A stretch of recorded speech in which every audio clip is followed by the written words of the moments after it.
So here's the question I would ask any marketing leader who is about to rebuild their search program using totally AI. Who else in your competitive space can buy and build exactly what you just bought and built? The answer is most likely everybody, right? Every competitor you have can sign up for the same tools, can sign up for the same models and the same SEO skills this afternoon for the same price or better that you paid.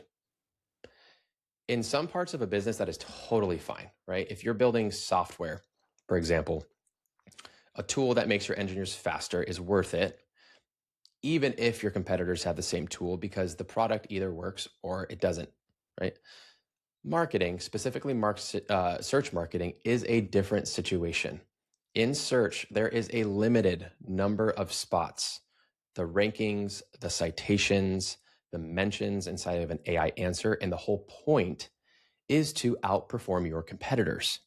So whether you do that depends a lot on a lot of different factors, but there is no finish line. It is a perpetual race to the top. Now imagine everybody in the category adopts the same AI tooling that you do.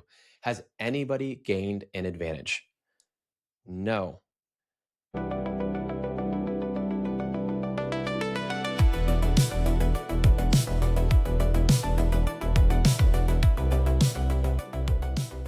Hey, welcome back to the Search Signal. I'm Michael Transon. I'm the founder and CEO of a search marketing agency called Victorious. And the Search Signal is how we help marketers understand and take action on what is happening in the world of search marketing.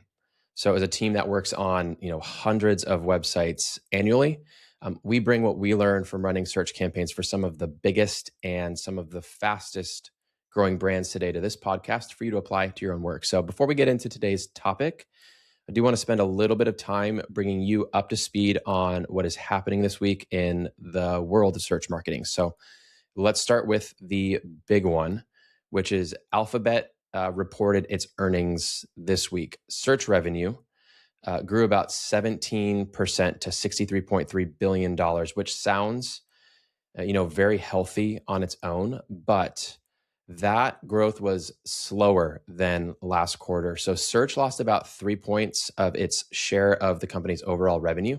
Network advertising, which is the ads that Google places on other publishers' websites, also declined 1%, which lines up with a lot of the traffic losses that publishers have been reporting on pretty much all year. And surprisingly, the business line with the most growth, or maybe unsurprising, was Google Cloud. That was up an astonishing 82% to nearly $25 billion. So since Google's earliest days, search ads have been the cash cow of the business. So Google is very careful about changing the search results page.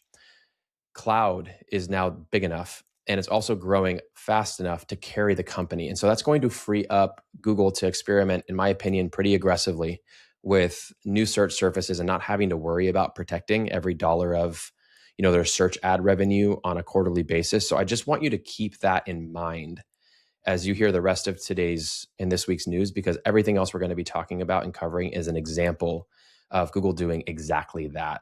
And then also one more thing from that earnings call. Google CEO said that Google is sending, quote, billions of clicks to websites every week. And I want to point out that that is a static number, and it does not tell us anything about whether those clicks are growing or whether they are shrinking. And Google did not share any trend data. So when a company like Google hands us a big number, but doesn't give us a comparison point, the comparison is usually the part that wouldn't look good. So this is something that we need to be thinking about. Moving on, Google's VP of Search, Liz Reed, introduced something called information agents at Google I/O. These are background agents, and they keep watching the web for a user, and they send you an answer, typically unprompted, when something relevant shows up, rather than waiting for you to just run a search yourself. So Search Engine Journal tied that announcement to a patent that Google filed that describes how this would work. And the way it would work is when the web can't answer a question yet, Google stores that question, keeps checking it as new pages get indexed on the web. And then once a source shows up that its quality systems consider credible enough to answer it, it then pushes that answer to a person as a notification. It launches first for the paid AI Pro and the Ultra tiers before we expect it to roll out more broadly. Google also opened up AI mode this past week to connect directly with outside apps. So you're thinking Instacart, Canva, and YouTube Music are the first. So, for example, someone can add groceries to their cart and pull up things like design templates or build a playlist, and they don't ever have to actually leave Google search. Um, Google said that more partners for this program are in the works, and as search absorbs the actions that used to happen on your site, more of those transactions start and sometimes end inside of Google. And that is traffic and conversions that used to land on properties and websites that you controlled. So there are two things that you can do about this right now. The first thing, um, we need to figure out whether an integration partner in your category has already been named by Google, because being there early is going to matter. And then second, I would recommend you go into your GA4, your Google Analytics, and pull your organic search conversions from the last 90 days so that you have got a baseline that you can compare against later after this goes live. And if those conversions fall after these integrations roll out, we have an idea and can understand why that might be happening. The other news I want to share today is Google confirmed that the top stories carousel, and that is the row of recent news articles, is now going to go live inside of AI overviews for specifically US mobile users.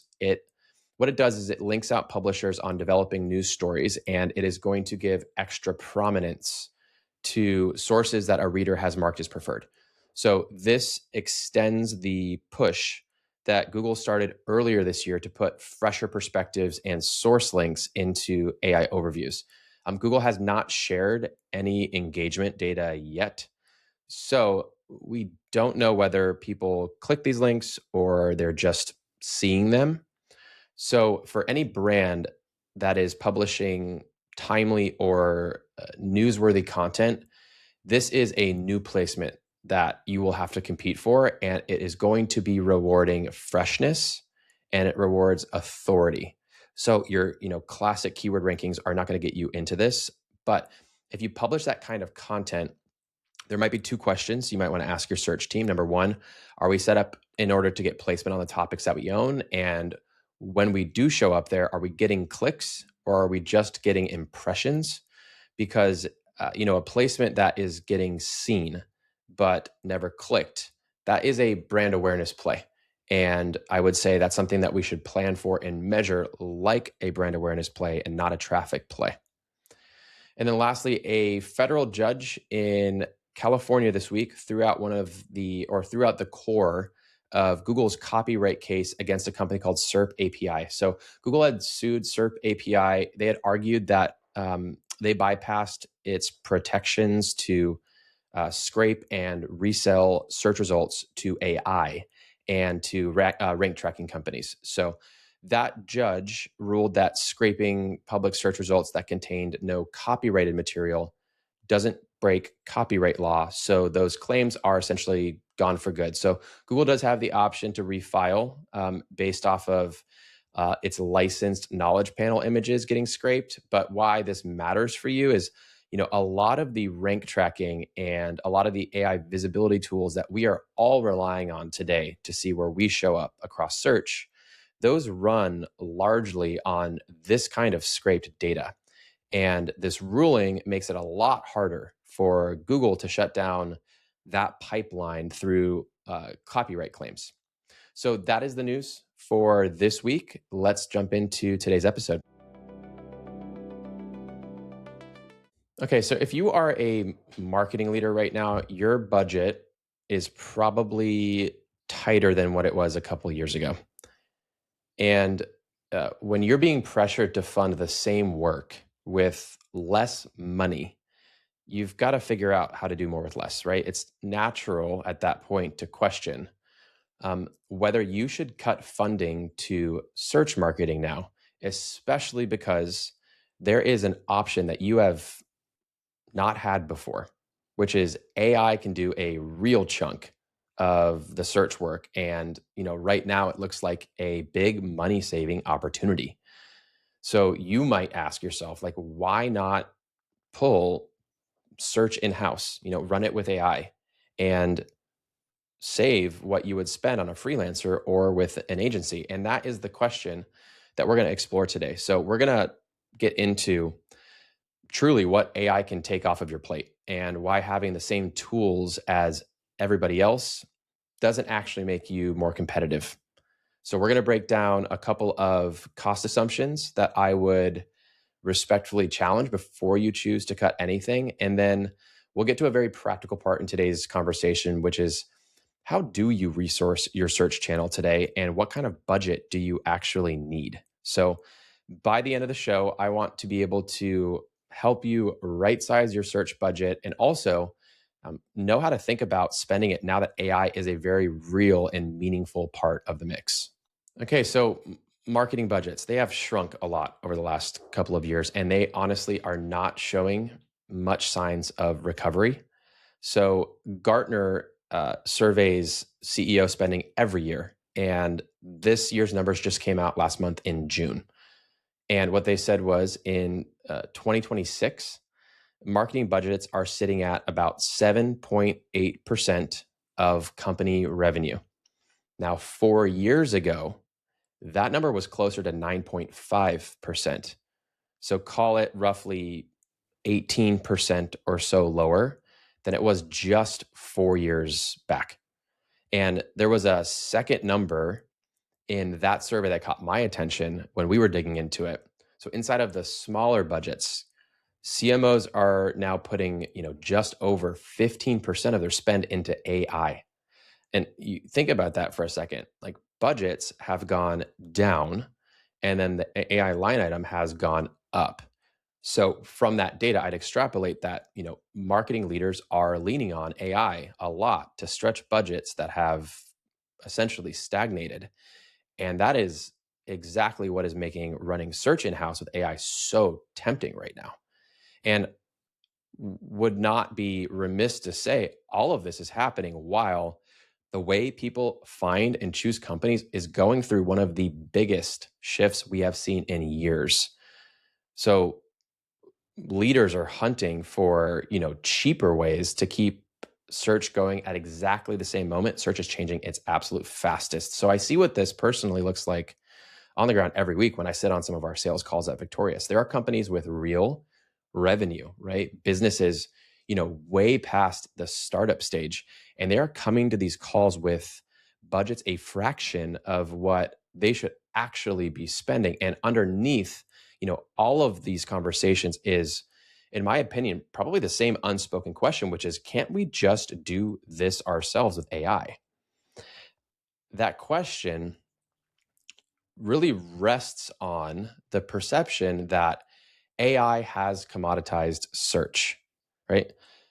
Anthropic ships SEO skills for Claude now, and the other platforms are honestly looking to be heading in that same direction. So the work must be cheap to bring in-house, right? Well, let's dig into that because the answer, while seeming simple on the surface, is not as simple as it might seem. Okay, before we get into the how, let's deal with the most basic question first, which is why should search keep its funding at all? So like when a budget shrinks, every line item has to earn its place in the strategy. And if I was a CFO personally, I would probably be putting search under the same, if not a even deeper scrutiny. And now keep in mind, I run a search agency. Of course, I'm going to tell you to keep funding search. It's literally my business, right? which is exactly why I would prefer in this conversation to instead lean on the data here so we can just rely on the evidence itself. So let's start doing that by talking about how buying itself has changed. So we'll start here. Forrester surveyed business buyers this year and found that 94% of them used AI somewhere in their buying process. 94%. That's basically everybody. So, for years, the first step of a purchase ran through Google, the classic SERPs, 10 blue links, and you optimize to show up there. Now, a huge part of the customer journey happens inside of an AI tool, right? Somebody is asking ChatGPT or Claude, or they get an AI overview at the top of Google's search page. They'll typically still land on a vendor's website eventually, but by the time that they do, they've really already created their shortlist, which they want to move forward with. So we have to think of search as the front door for our customers, and whether it is a traditional Google ranking or an AI answer that is naming your company, search is how you show up in the places your customers are looking. And right now, that front door, I would say, is under major reconstruction. And then because it's under major reconstruction, if you choose to defund search right now, you're going dark at the exact moment your buyers are forming new habits about where to look. And then once those habits start to settle around your competitors, you're going to have to fight very hard to get your way back in. So generally speaking, that's the case for funding the search channel at all. Now let's also talk about AI, and let's talk about AI as the tool your team can use to do search work, because I also want to be very fair about what AI does well in the world of search. And it's a lot. And my honest estimate, I've run this agency for 14 years, is that AI can handle most of what I would call the production work, right? This is the high volume and repeatable stuff. So think of things like data pulls and first drafts of things, keyword research, legwork, reporting, right? The work that I would say a junior analyst or a freelancer, right, used to spend their time doing. AI is very, very good at that layer, and it is only going to keep getting better. You should be using it there. Now, if Claude's SEO skills work for your use case, right, or ChatGPT or Gemini or whatever your team runs on, and you can verify the output, then you should use it. I don't think that adopting AI is an optional decision. The real question, though, is how do you decide to use it? And AI being useful and AI being an advantage are two very different things. So let's talk about how we turn it and make it into an actual advantage. Okay, so here's the question I would ask any marketing leader who is about to rebuild their search program using totally AI. Who else in your competitive space can buy and build exactly what you just bought and built? The answer is most likely everybody, right? Every competitor you have can sign up for the same tools, can sign up for the same models and the same SEO skills this afternoon for the same price or better that you paid. In some parts of a business, that is totally fine, right? If you're building software, for example, a tool that makes your engineers faster is worth it, even if your competitors have the same tool, because the product either works or it doesn't, right? Marketing, specifically search marketing, is a different situation. In search, there is a limited number of spots. The rankings, the citations, the mentions inside of an AI answer, and the whole point is to outperform your competitors. So whether you do that depends a lot on a lot of different factors, but there is no finish line. It is a perpetual race to the top. Now imagine everybody in the category adopts the same AI tooling that you do. Has anybody gained an advantage? No. That work might get done faster, but the set of answers everybody is competing for, or keywords, those haven't changed. What happens is the baseline has risen, but nobody has moved up in relation to anybody else, We saw a version of this in our Q2 research where we walked through, we did this in the last episode. We had seen that 96% of the brands we studied were being described accurately by AI, essentially saying being known turned out to be table stakes. And yet 9 out of 10 of those same brands never got mentioned in a single buyer answer. So point being is being known was the baseline, and it didn't earn anybody an actual mention in AI answers. So in search, the advantage lies above what everybody else is doing. And so no tool can give you an edge. So what the edge has to come from something else. It has to come from the people that are using the tool. And I would call this the human expertise layer, right? And I mean specialists who have seen and run enough campaigns to know what to target, what to skip. They know what really causes a problem, and also, when the data isn't giving you a full and complete picture. That layer, that human layer, costs now more than ever. And it's precisely because it is the only part of a search program your competitors cannot buy off of the shelf. So let's step back, because we have seen this sort of thing before. Like, there have been several big waves of technology that people said it was going to replace expertise, right? The fact is, the right tools have always raised the floor on performance. But, spreadsheets, for example, didn't suddenly turn everybody into a great finance leader, right? Google Analytics, another example, that handed every marketer the same dashboards, but it did not make everybody a great marketing strategist. What these tools did do was up-level everybody at once, all at the same time. But the differentiating factor was what people did with them.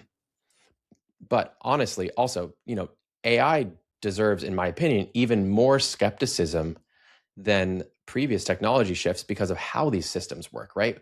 We did a whole episode on this a while ago when we talked about the history of LLMs, and a language model at its core is just a prediction machine. It's like, it is exactly as confident when it is wrong as when it is right. And an experienced SEO strategist, a search strategist, is the exact opposite of that, right?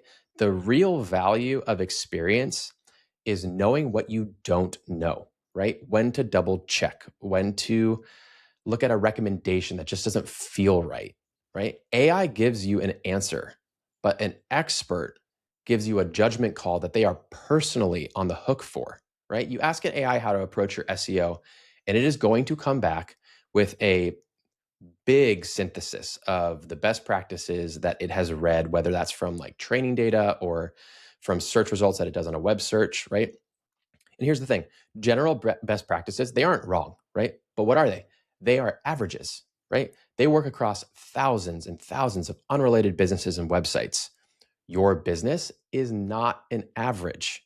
You have a very specific competitive landscape, specific margins, a specific sales motion, and buyers who ask specific questions. Somebody has to be able to translate the general advice into decisions for your specific situation, right? Which practices apply to you, which don't apply to you, and which tactics could ultimately, if you do them, set you way back, right? That translation takes discernment. And discernment comes from having put in the reps across a lot of different situations. And the analogy, I keep coming back to this, is like a hammer or a chisel, right? You hand Michael a chisel, and I'm gonna, knock some chunks off a block of marble for you, right? Hand the same chisel to Michelangelo, and you get the statue of David, right? Nothing about the chisel in those two scenarios changed. The differentiator was never the tool. It was Michael versus Michelangelo. It was the expertise. Okay, let's now get to the budget side of this, because whether you decide to use AI or how much you decide to use it, that is ultimately going to be a financial decision, right? And when companies decide to hand most of their search work to AI, the plan tends to rest on two very big assumptions. Assumption one is that AI frees up your team's time, and you can do the same work with fewer people. And it sounds totally, completely reasonable, but there is very strong evidence that says actually otherwise. So HBR, Harvard Business Review, they published a field study on this exact thing in February 2026. And those researchers spent 8 months inside of a US tech company of about 200 people, and they watched how the work with AI changed in practice. And what they found is that AI doesn't reduce work, it actually intensifies it. Individual tasks did get faster, of course, but the time that those tasks saved filled right back up. And people took on additional projects, they worked more hours, and absorbed work that would have been previously justified with another hire. And a big piece of where that time went was adding a layer of discernment to AI generated output. So, like the engineers in their study spent way more of their day reviewing and correcting AI generated work and finishing the code that the AI had left half done, right? So the tasks moved faster, but the burden of the expert oversight grew right along with them. And people felt more productive, but that doesn't mean that they were less busy. So if quality matters to you, and I'll say it should matter to you, right? The headcount savings that you're penciling in on the next year's budget might not ultimately pan out. And there was a second assumption that's also baked into this, which is that AI will stay as cheap as it is forever, as it is right now. And if maybe will even get cheaper. And I'm here to tell you, I don't think that will happen. And the reason for this is it's cheap because the companies behind it right now are operating at enormous losses, billions and billions of dollars a year to get the world using their tools. That cannot go forever. And if you've been paying attention, the prices are already climbing on some of the newer AI models. So if your plan today assumes today's AI pricing is going to apply 3 years from now, I think you might be setting yourself up for a very expensive surprise. And now it's totally taking a step back. It's absolutely understandable. And I would say it is expected that you should be testing the limits of AI right now, right?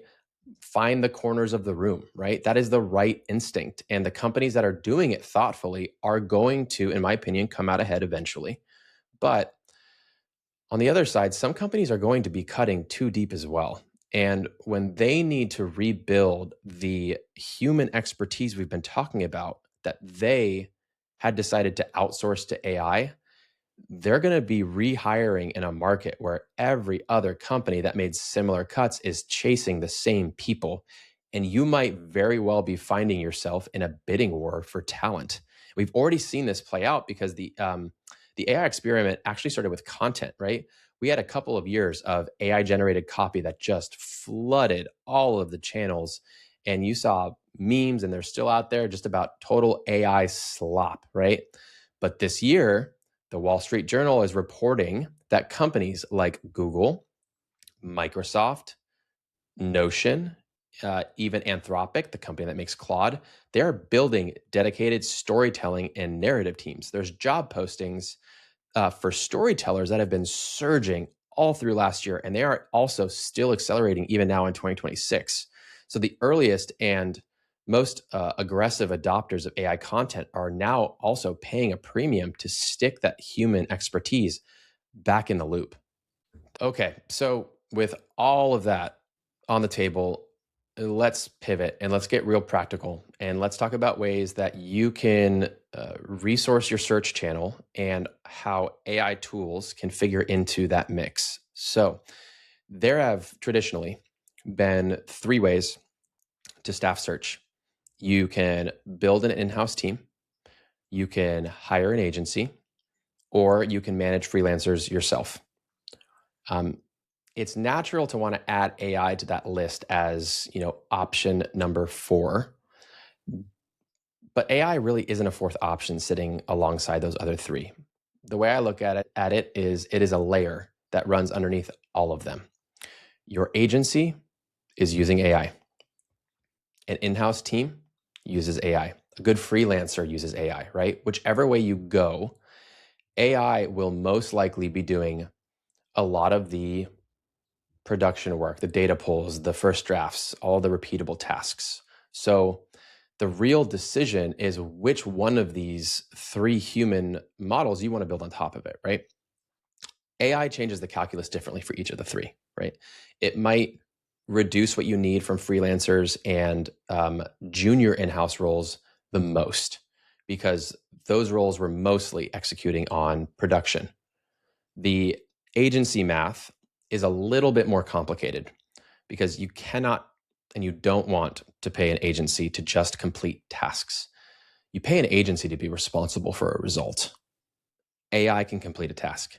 It can't take responsibility for your search performance.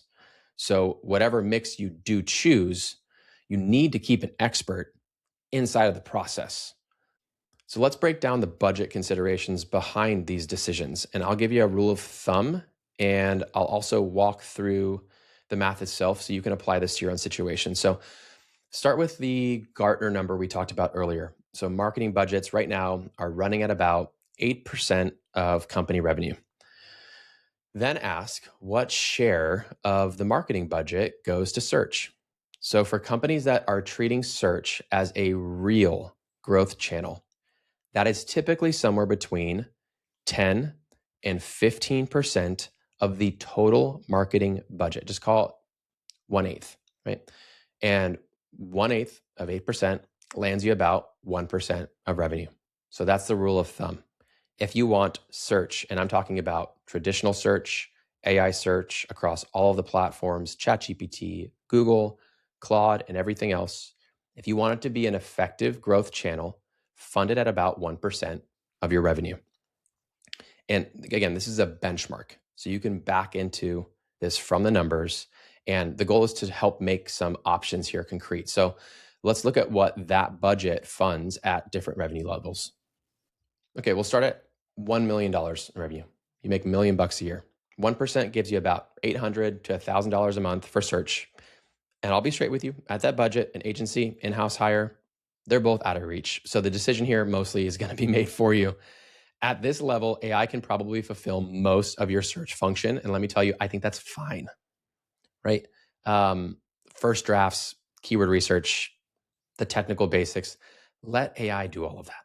And then spend whatever's left, even if it's a couple $100 a month, on a freelancer whose job it is to maybe set the direction and maybe also catch what AI got wrong before it ends up going live. But the mistake I see at this budget range is skipping that human expertise layer completely. So remember what we said about AI being exactly as confident when it's wrong as when it's right? You skip the expert review, and there is nobody that is standing between that confident wrong answer and your search performance, right? AI repeats a mistake at the same speed it does everything else and across all of the pages that it touches. And that is how a small business could end up with a ton of scaling errors that could take way more money and way more time to roll back. Okay, at about $10 million in revenue, that benchmark is going to give you about $8,000 a month. Now, that is typically not enough to hire in-house talent. So once you load in things like benefits and tools, one in-house search hire is going to consume probably the entire budget, and you would be capped at the ceiling of that one person's expertise. And it is exactly at the time where AI is already capable of doing most of what they can do, but with no senior person for them to learn from and nobody to catch what they miss. So what $8,000 a month funds well is really one of two things. So either AI on the production layer, with the rest of the budget going to senior judgment, which would be like a senior freelancer who is deciding what to target and what technical fixes are ultimately going to be worth doing. And their job is to make sense of what the results are telling you, or a limited agency partnership. So both give you what this budget should buy, which is experienced judgment directing the production. Okay, at around $20 million in annual revenue, we'll call it about $15,000 to $17,000 a month for budget. you have a real choice because this budget is either going to fund one of two models. So model one is a senior in-house generalist with AI underneath them and a freelancer for overflow. And then model two is a mid-tier agency retainer. So I would say go in-house if daily control, institutional knowledge, those matter most to you. And this would be so that you have someone in your stand-ups every morning and deepening the knowledge about your business year after year. Go the agency route if you don't have someone senior to direct the work, because for the price of one good generalist, an agency is going to give you a team of specialists. Then they're spanning strategy, technical SEO, content, link building, AEO. To be honest, no single person can execute very well across all of those disciplines all at the same time. And then there's also a second thing that you get with an agency that I think is undervalued, which is something I would call pattern exposure. So an in-house person is very steeped into your business and into your website for years, and that does have a lot of real value. But the specialists at an agency work across hundreds of websites over their tenure. So when an algorithm update hits or a new AI search surface shows up out of nowhere, they have seen things like it before, and they've seen it across a whole portfolio of clients, and you benefit from that experience. So you get someone who stays at the cutting edge of what is changing because their daily work honestly just demands it from them.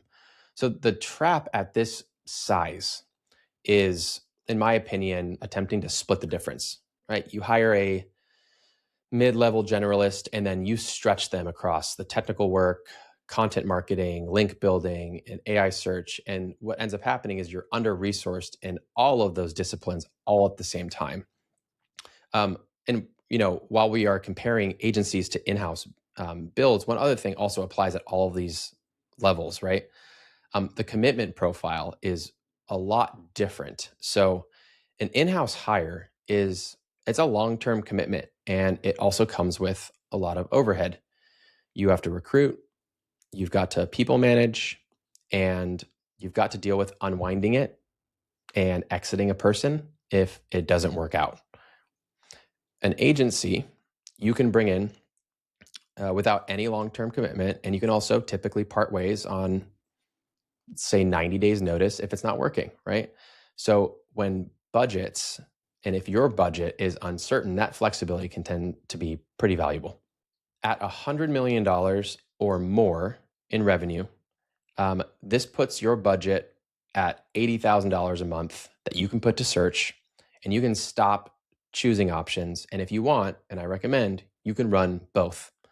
Your in-house team can own strategy, can own brand voice, and all that cross-functional work that really only employees can do. And then an agency can cover the specialized depth that even a good in-house team just won't be able to keep pace with. These would be like technical SEO edge cases, complex AEO work, whichever surfaces are shifting fast and fastest on that quarter. So AI still runs underneath the whole thing on both sides. Now, the failure mode at this level is you get a large in-house team with no outside specialist input. And an internal team, it can gradually, honestly, just fall behind the market because it's working in an insular environment and nobody notices until a competitor starts to outperform you.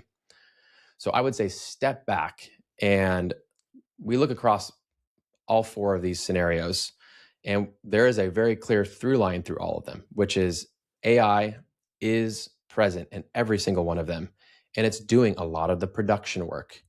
But AI is never the whole answer, right? What changes as budget grows is how much of the human expertise layer you can afford and what form it takes, right? A couple of hours, for example, on a freelancer for their judgment, or an agency team of specialists, or an in-house hire, or you might pick all of the above. So everything that we just talked about funds the human expertise layer, and that layer requires budget. And at most companies, that's going to mean somebody above you is going to have to sign off, your CFO or your CEO. So I can try to prepare you for that conversation if I were you. I would be going into budget conversations for the next year with these 4 talking points. The point 1 is going to be the number itself. So I would be asking to fund search at about 1% of revenue. Now, I would say if your business is much larger, right? If you're doing well over 100 million, if you are in the $1 billion plus range, this does break down. But if you are below that, we can really focus on this 1% number. And you can show the same math that we walked through today. So roughly 8% generally of revenue for businesses goes to marketing today. And search would take up about an eighth of that. So that framing is important because once the math is on the table, 1% reads as like the minimum for treating search as a real, viable, long-term focused growth channel for the business. Point 2 is the compounding argument. And in my experience, it is the one that CFOs are likely to respond to because it's going to frame search as an investment rather than a cost. So paid media, for example, that's a cost, right? It stops delivering the moment that you stop paying it. Organic search behaves differently, very differently. The rankings, the citations, the third-party presence that you're funding, this quarter is still going to be pulling in buyers a year from now, whether or not your investment itself stays the same or it changes.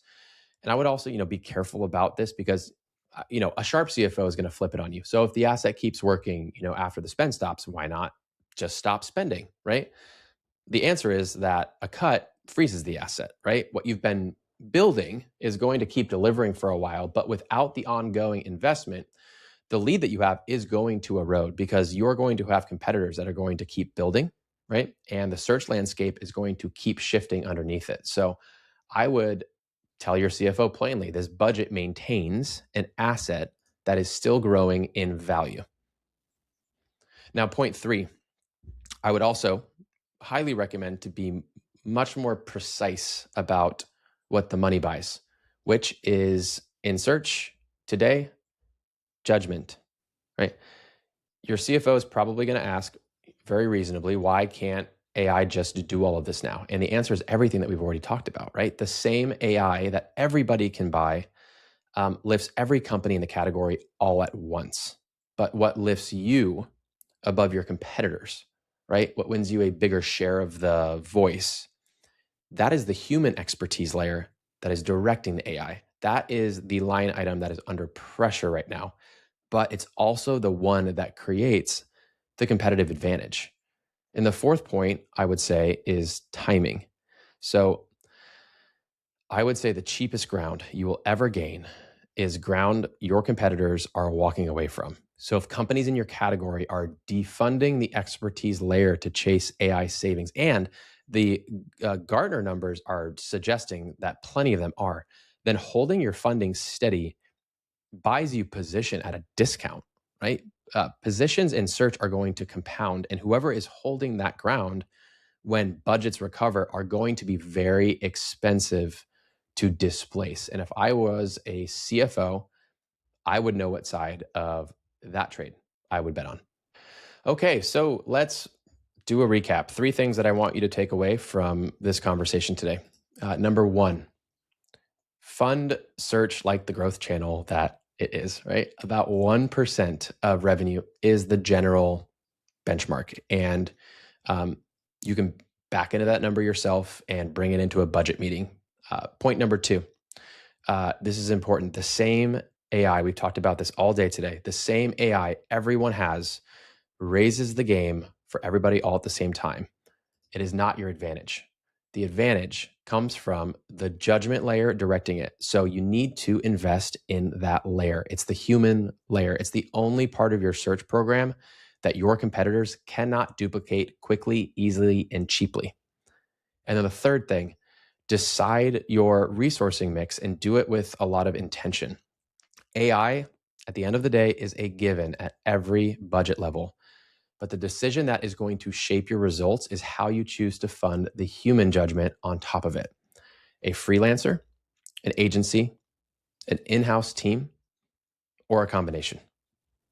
So I hope this episode helps you walk into your next budget conversation with a real number and a real plan. And if it did, please follow or subscribe wherever you are listening or wherever you are watching. So our next episode finds you. And that is it for me. Thanks for listening to The Search Signal. I will see you next week.